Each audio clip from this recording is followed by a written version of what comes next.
It is a great lecture that helps us in understanding the current political scenario both around the world as well as in our own country, and I believe it needs to be seen. After watching this, you will be able to relate what is happening today in many Western societies like America and Europe, and unfortunately it is also happening in India.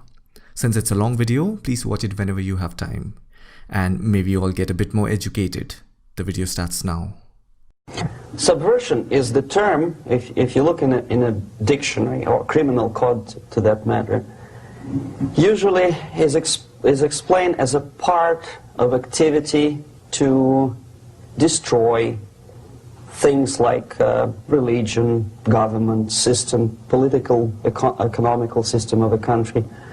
And usually it's linked to espionage and such romantic things as blowing up bridges, sidetracking trains, cloak and dagger activity in Hollywood style.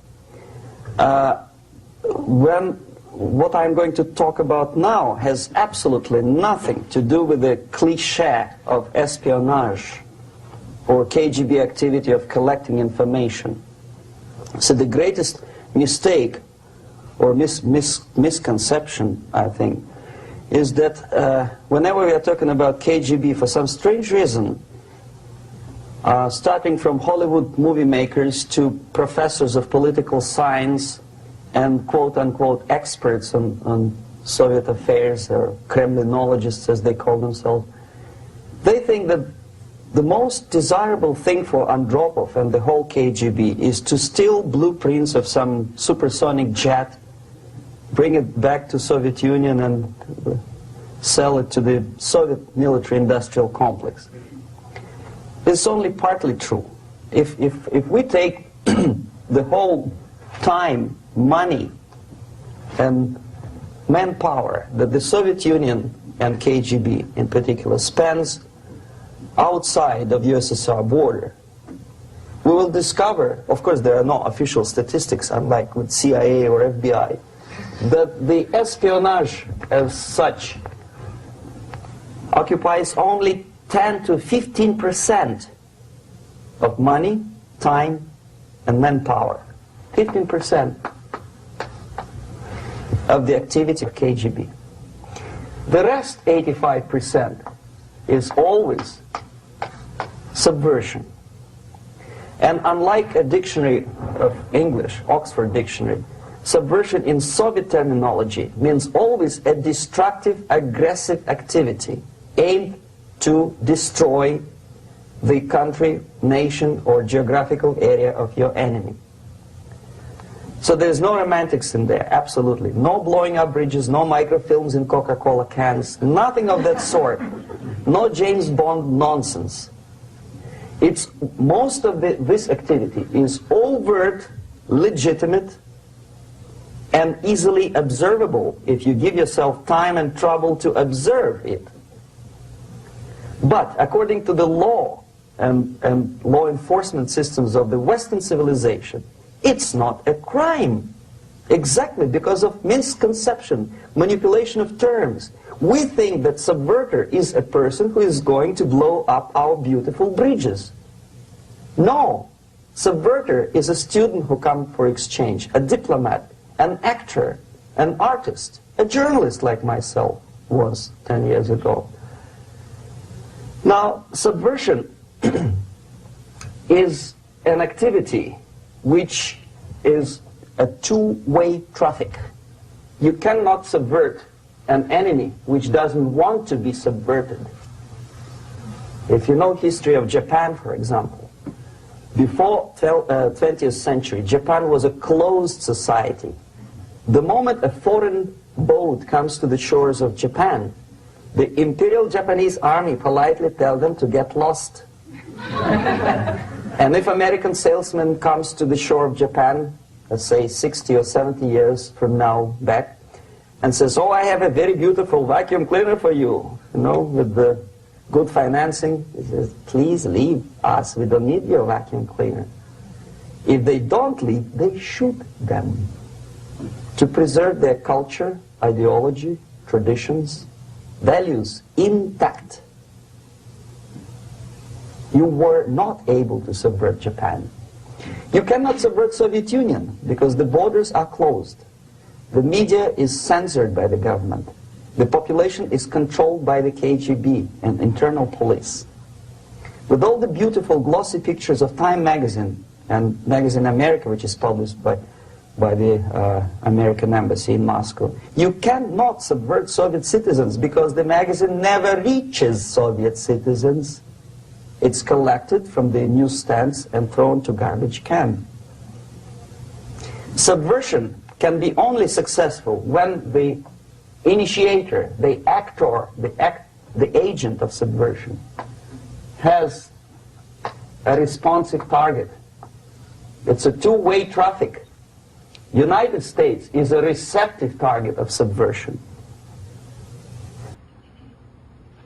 There is no response similar to that one from United States to the Soviet Union. It stops halfway somewhere. It never reaches here.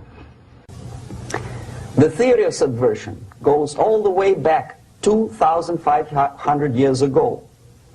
The first human being who formulated the tactics of subversion was a Chinese philosopher by the name of Sun Tzu.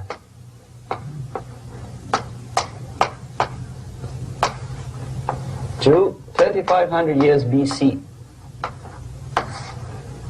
He was an advisor for several imperial courts in ancient China. And he said, after long meditation, that to implement state policy in a warlike manner, it's the most counterproductive, barbaric, and inefficient to fight on a battlefield. You know that war is continuation of state policy, right? So if you want successfully to implement your state policy and you start fighting, this is the most idiotic way to do it. The highest art of warfare is not to fight at all,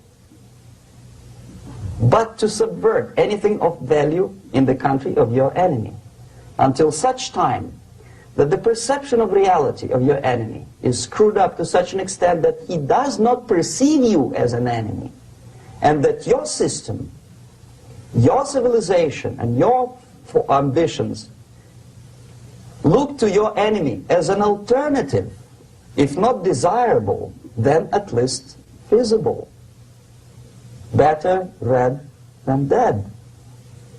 That's the ultimate purpose, the final stage of subversion, after which you can simply take your enemy without a single shot being fired, if the subversion is successful. This is basically what subversion is. As you see, not a single mentioning of blowing up bridges. Of course, Sun Tzu didn't know about blowing up bridges. Maybe there were not that many bridges at that time. But the basics of subversion is being taught to every student of KGB school in USSR and to officers of military academies. I'm not sure if the same author is included in the list of reading for American officers, to say nothing about ordinary students of political science. I had difficulty to find the translation of Sun Tzu in a library of a university in Toronto and later on here in Los Angeles. But it's a book which is not available. It is forced to every student in USSR. Every student who is taught to be dealing further in his future career with foreigners. What subversion is? Basically, it consists of 4 periods, time-wise. If we start from here and go this way, time, right? This is the beginning point. The first stage of subversion is the process which is called, basically, demoralization. It says for itself what it is.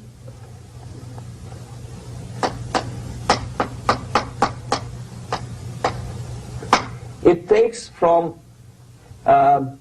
say, 15 to 20 years to demoralize a society. Why 15 or 20 years? This is the time sufficient to educate one generation of students or children. One generation. one lifetime span of a person, a human being, which is dedicated to study, to shaping up the outlook, ideology, personality. No more, no less.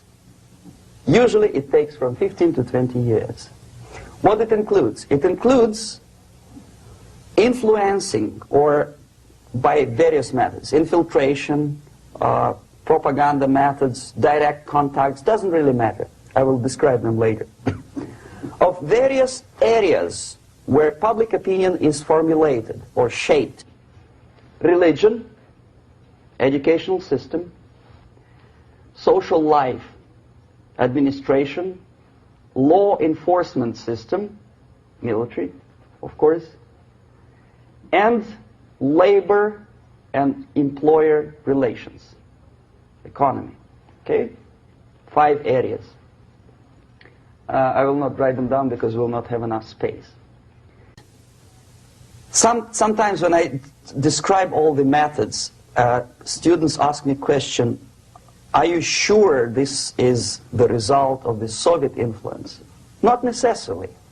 You see, the tactic of subversion, about which I'm talking, is similar to the martial art, the Japanese martial art.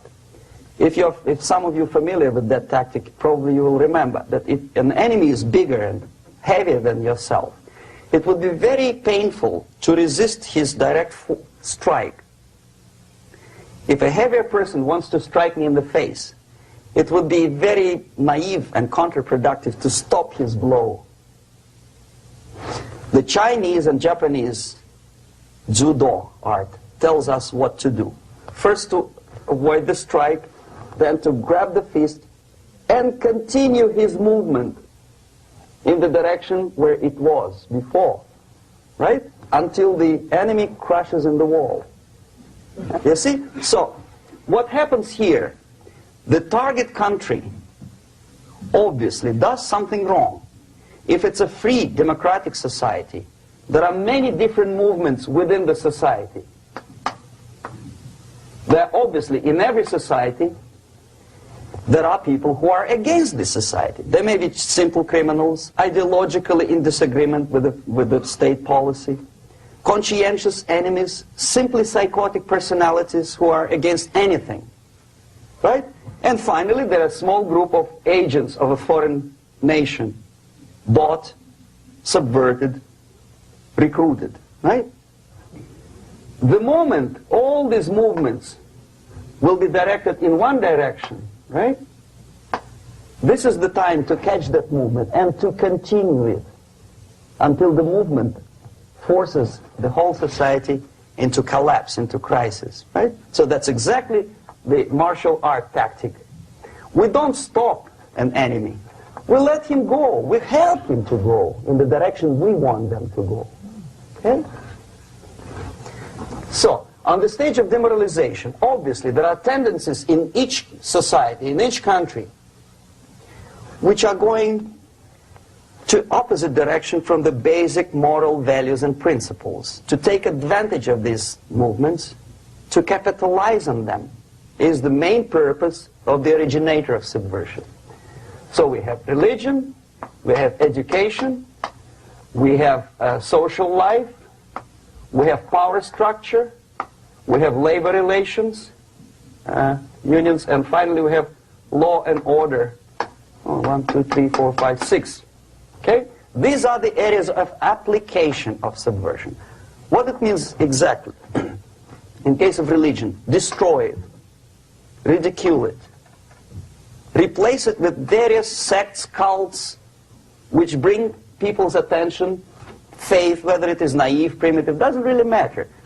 As long as the basically accepted religious dogma is being slowly eroded and taken away from the supreme purpose of religion, to keep people in touch with the supreme being, that serves the purpose. Therefore, replace it, accepted, respected religious organizations with fake organizations. Distract people's attention from the real faith and attract them to various different faiths. Education. distract them from learning something which is constructive, pragmatic, efficient. Instead of mathematics, physics, foreign languages, chemistry, teach them history of urban warfare, natural food, home economy, your sexuality, anything, as long as it takes you away. Okay? Social life. Replace traditionally established institutions and organizations with fake organizations. Take away the initiative from people. Take away the responsibility from naturally established links between individuals, group of individuals, and society at large, and replace them with artificially, bureaucratically controlled bodies.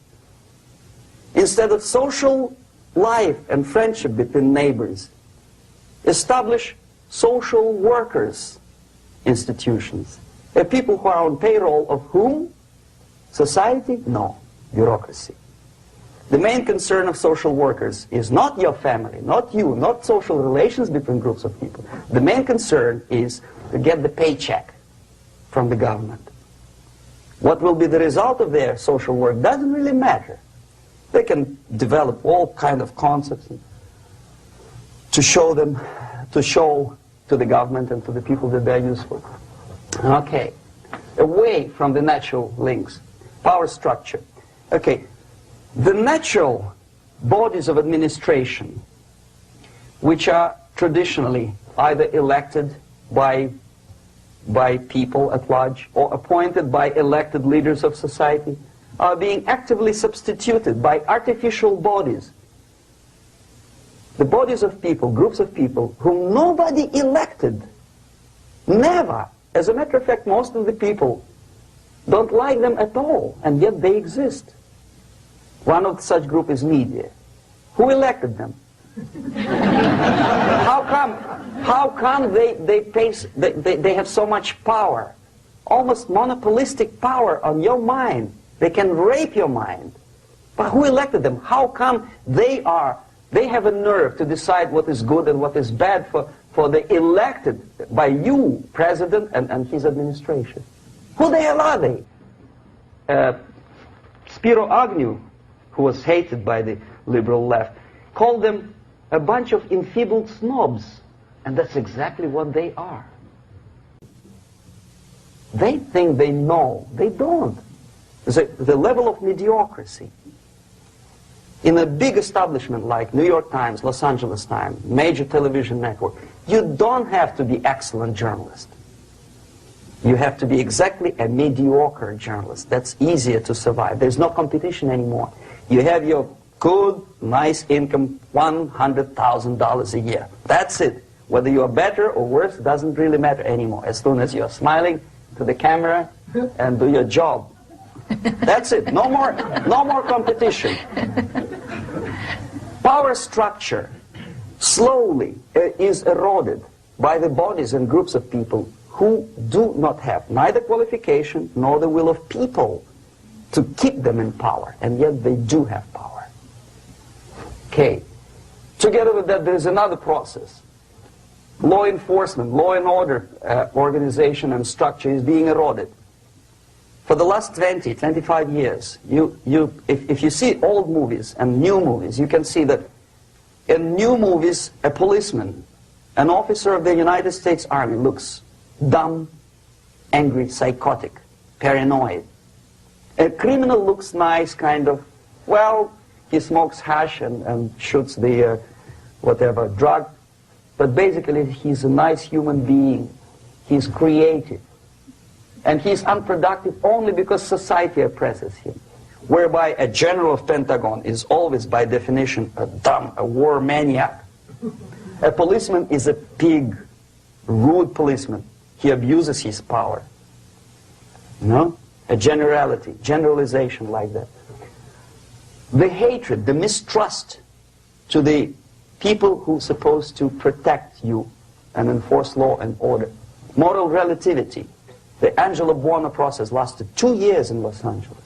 Relativity. The Angelo Buono process lasted 2 years in Los Angeles. And yet there are still some lawyers who say, look, he's a nice character, as a matter of fact.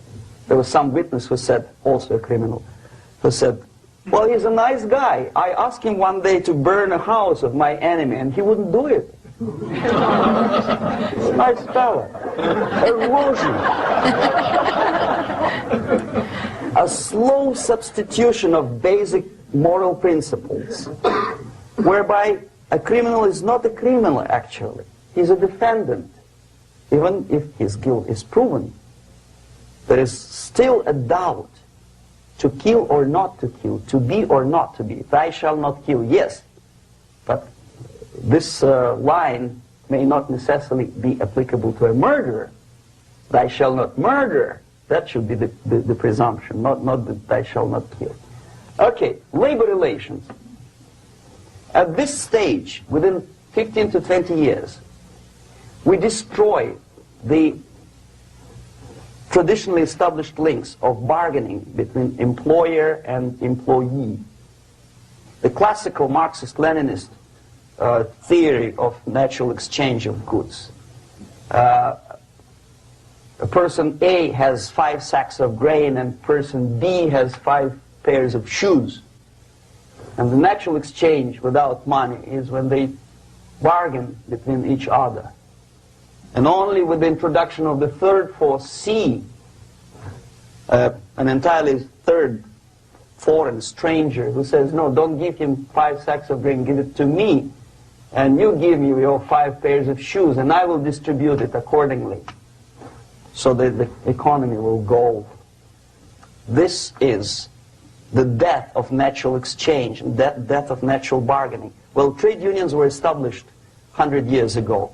The objective was to improve working conditions and to protect the rights of workers from those employers who were abusing their right because they had more money. Objectively, at that time, initially, the trade union movement did work. What we see now is that the bargaining process is no longer resulting in the compromise, which is leading objectively to betterment of working conditions and increase of salary. What we see is that after each prolonged strike, the workers lose. Even if they have 10% increase of their salaries, they cannot catch up due to inflation and due to missed time. More than that, millions of people suffer from that strike because economy now is interdependent. It's intertwined like one body. If previously steel workers, say 100 years ago, could strike and nobody would suffer, now it's impossible anymore. If a garbage collector strikes today, the rest of the multi-million city is stinking. I mean, there's no more service. In Quebec, for example, we had the electricians who were on strike in the middle of winter. You can freeze your bottom, and they still were on strike. Did they catch up with the salary? No, they lost. Who benefited? The leaders of trade unions. What is the motivation for strike? Improving of a worker's condition? No, obviously it's not. Then what is it? Ideology. To prove to these capitalists. And the obedient horde of workers, like sheep, follow these people. And they cannot disobey. Why? Because if they do, you know what happens to them. Pickets, murders, shooting truck drivers by picketers. In Montreal, for example, I saw with my own eyes when I was correspondent of CBC, International, Canadian Broadcasting Corporation, when the workers of aircraft factory destroyed computers and the equipment in the factory. And the administration employed strike breakers. Their cars were turned upside down and burned. Their houses were burned. Their kids were intimidated. And some victims were there. Of that you can be sure. Why? To improve conditions of workers? No. Ideology. Okay, so this is what happens basically. It may or may not happen without the help of the Soviet Union. But the natural tendencies are being greatly taken advantage of and capitalized by the Soviet propaganda systems. How? Whenever trade union strikes, we have influx of propaganda, mass media, ideological dissemination. The workers' right. And we repeat it like parrots. Yes, workers' right. Whose rights? Workers. No. The only freedom of worker to sell his labor according to his own desire and will is taken away from him. By whom? By trade union boss. Unlimited power is given. Responsibility. I want to sell my labor not for $2.50 an hour, but for $2. I don't have right. My freedom is denied to me. I know that if I sell my work for $2 an hour, not for $3 an hour, I will compete better with the other guy who is lazy and more greedy. I don't need $3. I need only $2. No, I was made to believe by media, by business, by advertising agencies that I need more and more and more. Have you ever heard any advertising on TV to consume less? No. No way. Whether you need a six-cylinder car or not, you have to buy it. And hurry up. When I was driving here, on the local radio station, an excited announcer said, "You hurry up, rush and save, save, save. There is a pantyhose sale." Save by buying more. See? Of course. It would be too naive to expect that KGB makes that advertising agency to do such a crazy commercial. No, of course not. But what we did when I was working for Novosti Press, we would snow plow editorial offices, student organizations, religious groups with literature of class struggle. If not directly Marxism-Leninism propaganda, then a propaganda of legitimate aspirations of working class, betterment of life, equality. Equality, mind you. President Kennedy once said, we will make America to believe that people are born equal. Are people born equal? Is there any mentioning in the Bible or any other holy scripture in any religion, if you don't believe me, go to the library and check it. There is not a single word about equality. Just the opposite. By your deeds, God will judge you. What you do is important. The merit of your personality. You cannot legislate equality. If you want to be equal, you have to be equal. You have to deserve it. And yet we build our society on the principle of equality. We say people are equal. We know it is false. It's a lie. Some people are tall and stupid. Others are short, bold, and clever.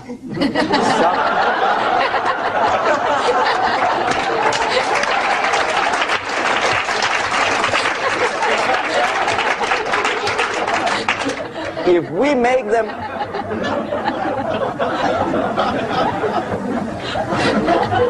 make them equal by force, if we put the principle of equality in the basis of our socio-political structure, it's the same thing as building a house on sand. Sooner or later it will collapse, and that's exactly what happens. And we, as Soviet propaganda makers, are trying to push you in the direction which you go yourself. Equality, yes, equality. People are equal. Land of equal opportunities. Is it true or not? Think about it. Equal opportunities. Should there be equal opportunities? For me, and for a lazy bastard who come here from some other country and immediately registers as a welfare recipient benefits? I never received a single dollar. No, sorry, I did receive once. But I never applied for welfare. For the 13 years, I took any job. Security guard, journalist, taxi driver, anything. Well, I was restless, but some people don't like it. They immediately. So why should we have equal opportunities? Why? The equal opportunity to excel. Equal opportunity in equal circumstances, yes, but we know people are different. To excel, yes, provided we reach the same level of excellency, perfection, which is hypothetical, distant future. Yes, maybe. But we know perfectly well that even with the best intentions, people could not be equal Why should we have equality in the, say, legal system? Myself, I'm considering myself a law-abiding citizen, and a person who comes here to rob and shoot, say, the United States administration under Carter, imported thousands of Cuban criminals. They were non-criminals, yet they were accepted. Do you think it's fair if myself and my wife from Philippines, who work like a, excuse me, horse as a lab technician in a hospital, should have the same rights as a criminal from Cuba? Why? And yet we repeat as parrots, equality, equality, equality. And the Soviet propaganda system helps us to believe that equality is something which is desirable. Democracy, as it was established by fathers of this country, of this system in the last century, is not equality. It's the system where different people, unequal people, have a chance to survive and help each other in constant competition, in constant perfection, not in equality, which is superimposed from a godfather or a nice person in Washington, D.C. And the absolute equality exists in Soviet Union, quote-unquote equality. Everybody is equal in dirt, except some people are more equal than the others in Politburo.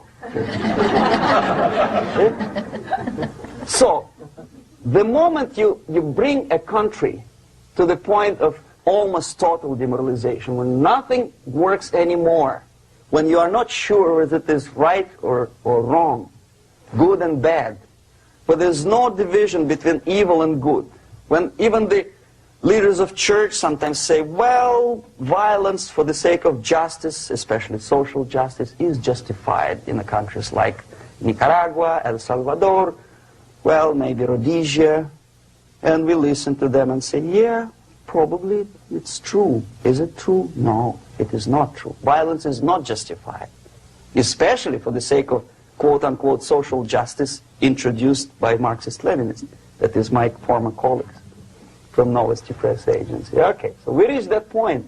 The next step is destabilization.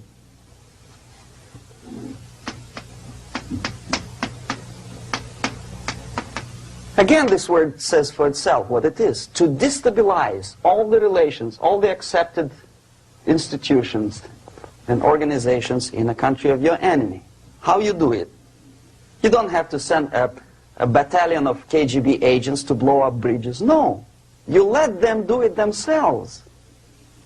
The area of application is, again, it's narrower now. Not like the previous case. The overt legitimate actions of the KGB in this case would be hardly noticeable.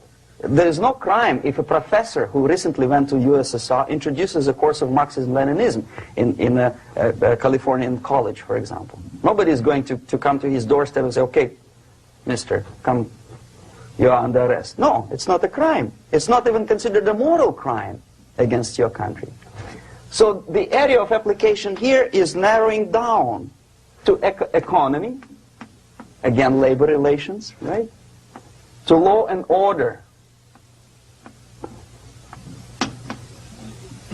plus military. And economy, law and order. Yes, and again, the media, but wider scope, little bit different. I'll explain later. Okay, basically 3 areas. Economy. The radicalization of bargaining process. If on that stage we still could achieve, theoretically, some positive compromise between the negotiating sides with say, arbitrary, introduction of arbitrary judges, a third side, objectively judging the demands of both sides. Here it's radicalization. On the stage of destabilization, we cannot come to compromise even within a family. The husband and wife couldn't figure out which is better. Husband wants his kids to eat at the table, and wife wants him, a child, to roam around the room and drop food all over the floor. They cannot come to compromise unless they start a fight. It's impossible to reach a compromise, constructive compromise, between neighbors. Some people say, I don't like you to watering your lawn at that time because exactly at that time I'm walking my dog and he's getting nervous. He cannot pass his bowels, you know. So they cannot compromise. They go to a civil court or something like that. Radicalization of human relations. No more compromise. Fight, fight, fight. The normal, traditionally accepted relations are destabilized. The relations between teachers and students in schools and colleges. Fight. The relations between, in economical sphere, between laborers and employers are further radicalized. No more acceptance of the legitimacy of demands of workers. Unlike Japanese, with the theory Z, if you ever heard about it, where the workers are involved in the decision-making process, therefore they don't have moral incentive to fight their bosses. In the United States, it's just the opposite. The harder is the fight, the better. The more heroic they look. When the Greyhound network was on strike recently, the correspondents of local TV networks all over the United States were approaching the strikers, and they say, oh yes, we are doing something nice. They look like heroes and they were proud. There was some family, the husband was bus driver. Now they decided in a protest against the bosses to camp somewhere in the forest. And they were presented to the audience as a heroic, nice people. You see? The violent clashes between passengers, picketers, and the strikers are presented as something normal. 10, 15, 20 years ago, we would be angry, say, why so much hatred? Today we are not. We say, well, it's commonplace. Radicalization, militarization sometimes. As I explained on that stage, I took a step a little bit further. Shooting people. Okay, law and order now also is pushed into the area where previously people settled their differences peacefully and legitimately. Now we are getting with this court cases in the smallest irrelevant cases. We cannot solve our problems anymore. The society at large becomes more and more antagonistic between individuals, between groups of individuals, and the society at large. The media puts himself in the opposition to the society in general, at large. Separate, alienated. Okay? On that stage, you remember I was talking a couple of hours ago about the sleepers. That's when the students from, say, United States, if they are trained in Lumumba University, or developing nations, that's the students I was dealing with, are being sent back from the Soviet Union here. Or if they were already in the United States, in the country, which is the object of subversion, they spring to action. The sleepers go up. They slept for 15 to 20 years. Now they become leaders of groups, preachers, I don't know, public figures. Prominently they actively include themselves in a political process. All of a sudden we see a homosexual. 15 years ago he did his dirty job and nobody cared. Now he makes it a political issue. It's a political issue. He demands recognition, respect, human rights, and he rallies a large group of people. And there are violent clashes between him and police, his group and ordinary people, no matter what. It's black against white, yellows against green, doesn't matter where the division line goes. As long as this group come into antagonistic clash, sometimes militantly, sometimes with firearms, that is destabilization process. The sleepers, many of whom are simply KGB agents, become leaders of the process of destabilization. Doesn't mean that Comrade Andropov sends Comrade Ivanov to the United States. The person who takes care is already here. He is a respected citizen of the United States. Sometimes he gets money from various foundations for his legitimate struggle for, I don't know, human rights, women's rights, kid lib, prison lib, whatever.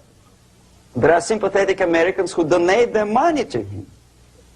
This stabilization process usually leads directly to the process of crisis. In case of developing nations, that's the area where I was active. The process starts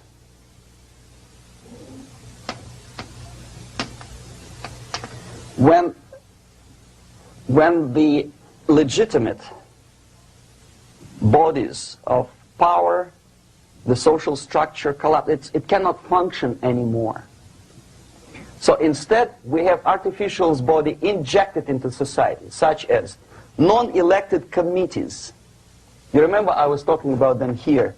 Social workers who are not elected by people, media who are self-appointed rulers of your opinion, some strange groups which claim that they know how to lead society forward. They don't usually. All they care is how to collect donations and sell their own concocted ideology, mixture of religion and ideology.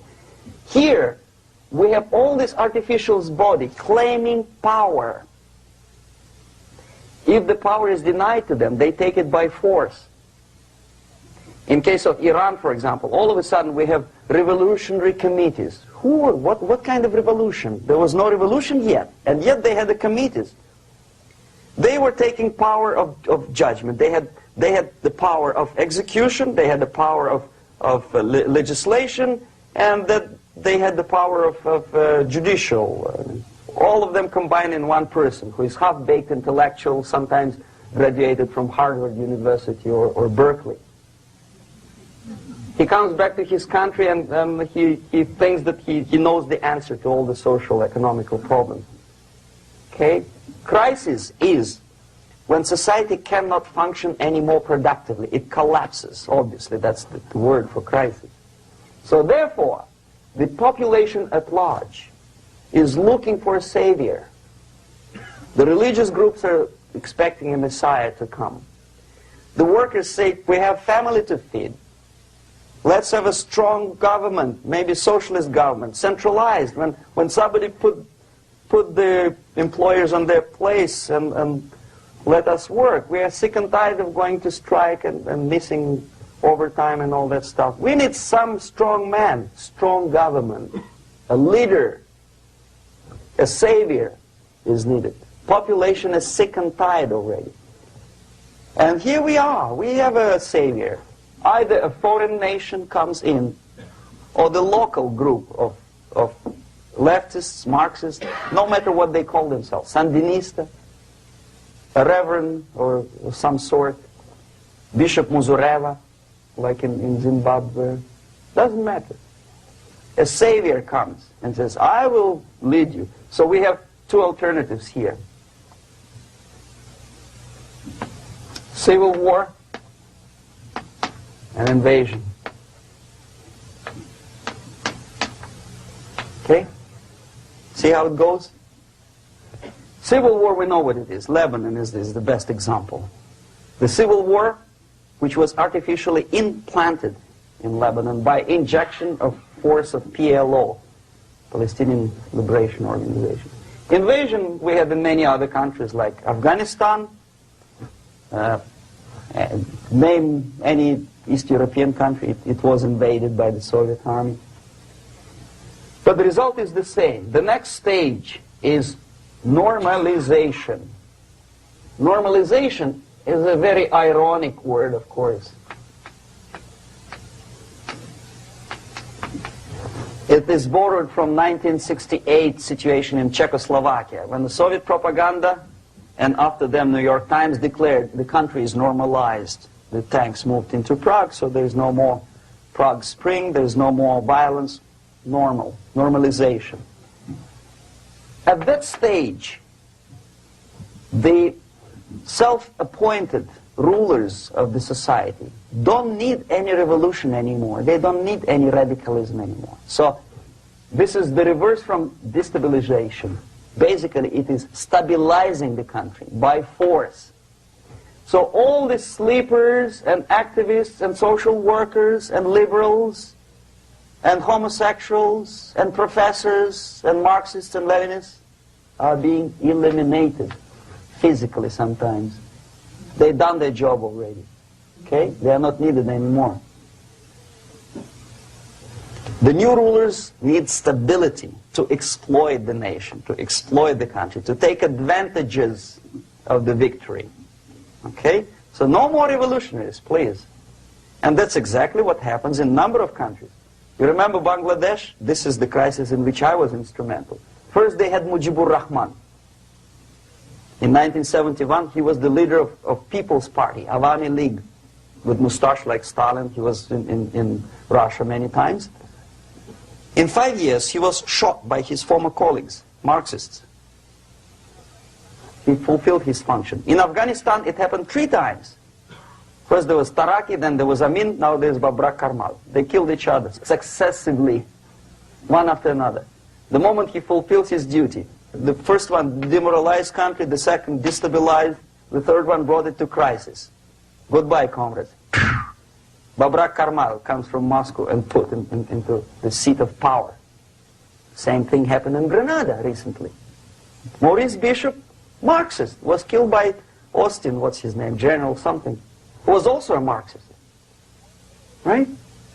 So no more revolutions, please. Normalization now. From now on, no more strikes, no more homosexuals, no more women lib, no more kid lib, no more lib, period. A good, solid, democratic, proletarian freedom. That's it. Now, to reverse this process takes enormous effort.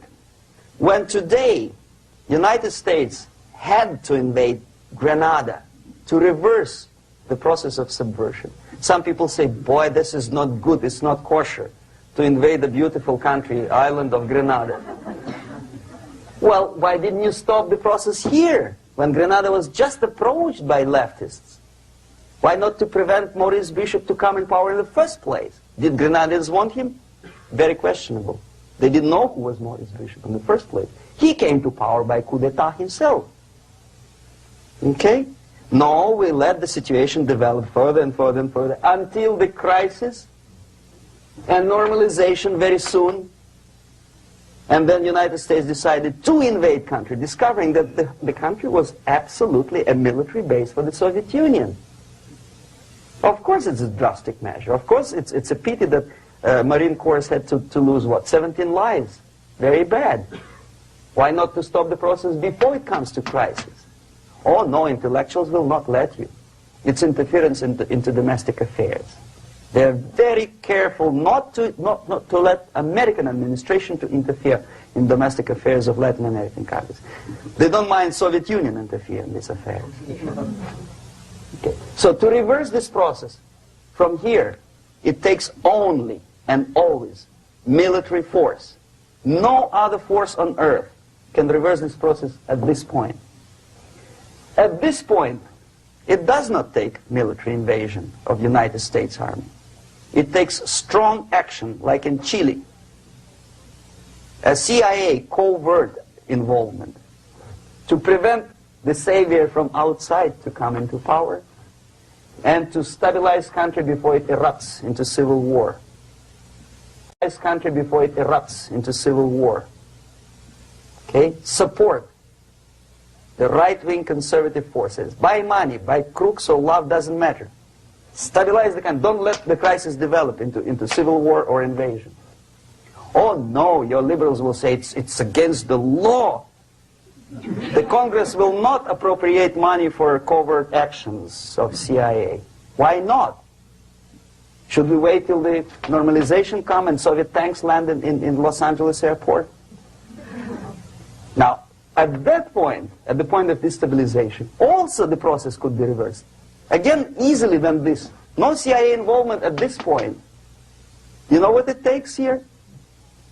Restriction of some liberties for small groups which are self-declared enemies of the society. As simple as that.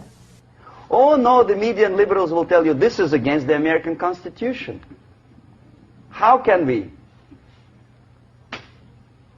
by force, deny the civil rights to criminals, for example? It's not good. Okay? So we allow them to. Okay, if you allow the criminals to have civil rights, go on and bring the country to the crisis. This is a bloodless way to do. Curb the rights. I mean, not to put them in prison. No, I'm not talking about putting all the gays from San Francisco in the concentration camp. Do not allow them to take political force. Do not elect them to the seats of power, whether it is municipality level, state level, or federal level.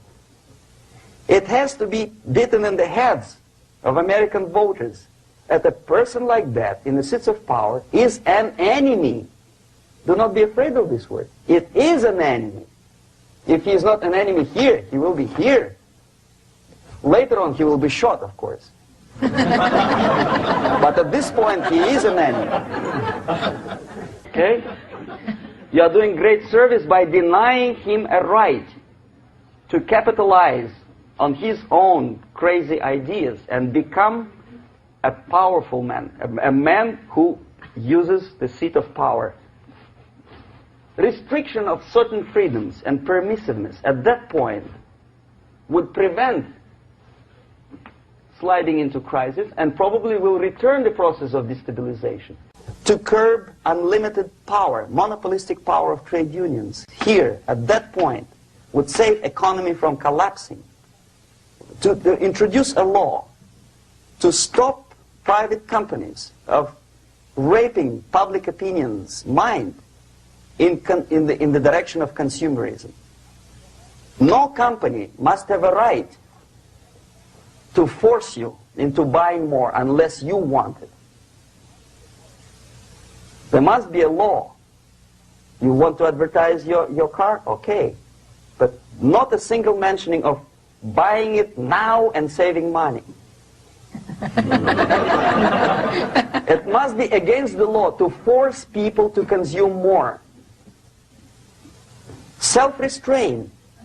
Previously, before this process started, the self-restraint was a business of church, religion. Because our preachers, the fathers of church, would tell us, material values are good, but it's not the prime function of human being. Because you have to live with something. Obviously, the design for our life is not to consume more deodorants. There must be something greater. If such a complicated instrument as human body was created, obviously there must be some higher purpose for that. And it's very easy to avoid destabilization by denying the greedy companies one little freedom, one little liberty, forcing you into turning yourself into processors of unwanted products and goods. They turn you into machines, like the worm who there's inlet and outlet. So, and how long an average appliance lasts these days? Less than a year. Why? Where's workmanship? Oh, we want you to buy more. Okay. Destabilization process could be easily overcome if, as I say, the society, by its own will or after persuasion by the leaders, will come to the idea of self-restraint. It's so hard, we want to consume more, but you have to. Unless you will come to this stage, when, as we say in Russia, if Sahara Desert ever becomes a communist state, there will be shortage of sand. So you have to curb your... You have to curb your expectations at this point before it's too late. But no, we don't want to do it. Demoralization process. Again, it's the easiest thing to reverse. First of all, by restricting import of propaganda. The easiest thing to do. Unlimited, unrestrained import of Soviet literature, Soviet journalists, giving Soviet propaganda and ideological agitators equal time on American TV network. It has to be stopped. And it's easy. They won't be offended, mind you. As a matter of fact, they will respect America more. But when my former colleague Vladimir Posner appears on Nightline and Ted Koppel asking, well, Vladimir, what do you think about this? And that? What can he think? He is an instrument of propaganda. He thinks what Comrade Andropov tells him to think. He is just a nice, articulate mouthpiece of the Soviet subversion system. And Ted Koppel makes you believe that my friend Vladimir Posner thinks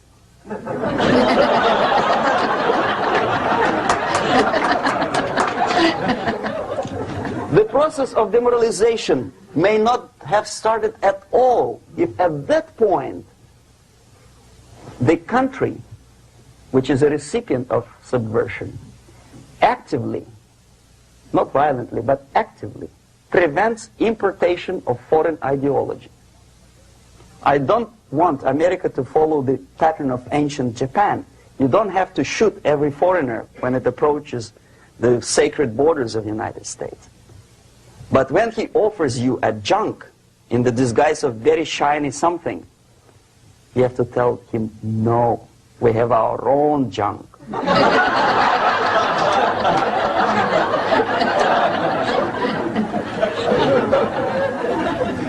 If at that point the society is strong, brave, and conscientious enough to stop importation of ideas which are foreign, then the whole chain of events could be prevented. Recently I've been to the Philippines, and I was shocked how in big cities like Manila, children listen to deafening music.